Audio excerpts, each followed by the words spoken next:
কে কে আর আজকের ম্যাচ কার জন্য হেরেছে বলো তো? আজকের ম্যাচের হারার কোন কারণ আছে সেটা তোমরা বলো তো দেখি। আজকের ম্যাচ হারার কারণ একটা প্লেয়ারের জন্য আজকের ম্যাচ হেরে গিয়েছে কলকাতা।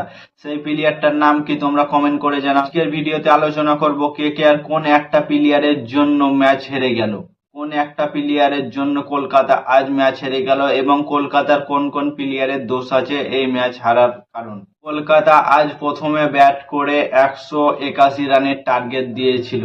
কলকাতা আজ 181 রানের টার্গেট দিয়েছিল। তারা খুব সুন্দরভাবে প্রদর্শন করেছিল এবং খেলেছিল। সবাই ব্যাটিং এ কম বেশি খুব সুন্দরভাবে প্রদর্শন দিয়েছিল এবং ফিন অ্যালেনের সেই নট আউট ক্যাচটা তাদের ম্যাচকে পুরো বাদ করে দিয়েছে। এই ক্যাচটার জন্য কে কে আর ম্যাচ হেরে গিয়েছে। এই ক্যাচটা যদি না হতো তো আজকের রান প্রায় 220 থেকে 30 প্লাস রান হতো। তো ফিন অ্যালেনের যে ক্যাচটা ধরলো দিগ্বেশ স্টার্টিস, সেই ক্যাচটা ঠিকঠাক ভাবে চেক করলো না, পরে চেক করে দেখছে তো সেটা নট আউট ছিল, 6 ছিল। সেই বলটাকে প্রথমে আম্পায়ার চেক করতে হতো, এটা ফিক্সিং এর মতো হয়ে গেল ম্যাচটা। আম্পায়ারের কিসের এত তাড়া ছিল যে সেই বলটাকে ছেড়ে দিল এবং পরে সেটা চেক করলো। কিন্তু দিগ্বেশ স্টার্টিরও অনেক ভুল আছে। সে একজন প্লেয়ার হিসাবে সে যে একটা বাউন্ডারিতে বল টাচ করে দিয়েছে, সেই অনুযায়ী তাকেও বলা উচিত ছিল যে এটা 6 আছে কি নট আউট আছে। সে কিছু বললো না, সে একদম সেলিব্রেশন শুরু করে দিল। একদম ফিন অ্যালেন একটু ওয়েট করার পর প্যাভিলিয়নের দিকে ফিরে গেল। অবশেষে কিছু করার নাই, কেকেআর ভাগ্য সাথ দেয়নি। আগের দুটো ম্যাচ হেরেছিল তাদের নিজের কারণে, কিন্তু আজকের ম্যাচটা খুব সুন্দরভাবে খেলেছে প্রত্যেকটা প্লেয়ার।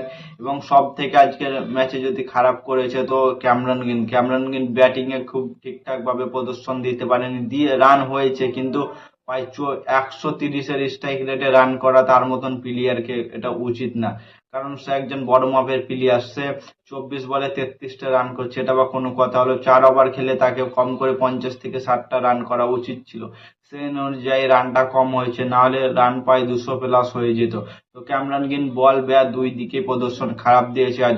সবাই বলছিল ক্যামেরন গ্রিন কবে বল করবে, কিন্তু ক্যামেরন গ্রিন যে অনুযায়ী বল করছে আমার মনে হয় না ক্যামেরন গ্রিনকে বল করানো উচিত। কারণ ক্যামেরন গ্রিন খুব জঘন্য বল করছে এবং ব্যাটিং এর কথা তো বাদ দাও, তাকে বসিয়ে দাও। তার পরিবর্তনে রাচিন জাবিন্দাকে নিয়ে এসো টিমে। রাচিন জাবিন্দা যদি চলে আসে তো স্পিন বলার, স্পিন কত সুন্দর বল করতে পারে তোমরা তো জানোই। টি-20 ওয়ার্ল্ড কাপে প্রত্যেকটা ম্যাচে প্রায় একটা থেকে দুটো করে উইকেট পেয়েছে, হাইয়েস্ট 4টা উইকেট পেয়েছিল টি-20 ওয়ার্ল্ড কাপে।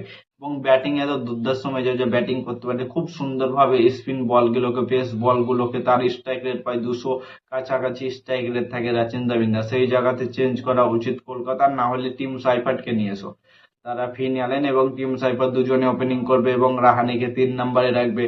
4 নম্বরে তোমাদের স্টার বয় যে 45 রান করলো, খুব সুন্দরভাবে সেও ইনিংসটা খেলেছিল, কিন্তু তাকে একটু স্পিডে ইনিংসটা এগানো উচিত ছিল। কিন্তু সে ম্যাচ অনুযায়ী ঠিকঠাক খেলেছে। সে 45 রান করেছে প্রত্যেক 3টা ম্যাচ খেললে 3টা ম্যাচে প্রায় 50 কাছাকাছি রান করেছে প্রত্যেকটা ম্যাচে। তার স্ট্রাইক রেটও খুব সুন্দর আছে, খুব সুন্দরভাবেও সে খেলেছে। কিন্তু স্টার বয় থাকবে 5 নম্বরে স্টার বয় থাকবে, 6 নম্বরে রিঙ্কুকে রাখা উচিত না। রিঙ্কুকে ফিল্ডিং হিসাবে, ইম্প্যাক্টের ফিল্ডিং হিসাবে নিয়ে এসো তোমরা রিঙ্কু সিংকে। কিন্তু আর অনুকূল রয় তো ঠিক আছে, রমনদীপ আর রিঙ্কুকে তোমরা টিম থেকে বাদ দাও। তোমাদের মেন লক্ষ্য হবে কলকাতা ম্যানেজমেন্টের রিঙ্কু সিং এবং রমনদীপ সিং, এই দুটো প্লেয়ারকে বাদ দেয় যদি, তাহলে কলকাতাকে চ্যাম্পিয়ন হতে কেউ আটকাতে পারবে না। তারা পরস্পর প্রত্যেকটা ম্যাচ জেতার ক্ষমতা রাখে কলকাতা।